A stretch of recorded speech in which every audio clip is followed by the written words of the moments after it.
എന്താ ഒന്നുമില്ലേ? ഉണ്ട്, വലിയൊരു ഒലക്കയുടെ മൂട് പുഴുങ്ങി വെച്ചിട്ടുണ്ട്. ഓ, എനിക്ക് വലിയൊരു പീസിങ് എടുത്തോണ്ട് വാ. നല്ല ഒലക്കയുടെ മൂട് കഴിച്ചിട്ട് കുറെ നാളായി. ഓ, കുറച്ച് ദിവസത്തേക്ക് ഞാൻ മദിരാശി വിടുക. സന്തോഷം. ഒരു കേസ് അന്വേഷണത്തിനാണ്. വളരെ സന്തോഷം. നിന്നെ കൊണ്ടുപോകണ്ട എന്ന ഡിപ്പാർട്ട്മെന്റിന്റെ തീരുമാനം.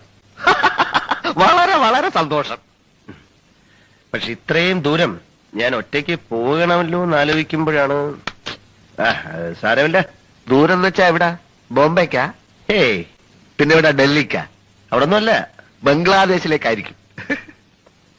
10-20 മണിക്കൂർ പ്ലെയിനില് ഒറ്റയ്ക്ക് ഇരിക്കാന്ന് വെച്ചാൽ അത് കുഴപ്പമില്ല. 10-20 മണിക്കൂർ പ്ലെയിനില്ല. കേസ് അന്വേഷണം അമേരിക്കയിലാണ്. അമേരിക്കയിലാണ്.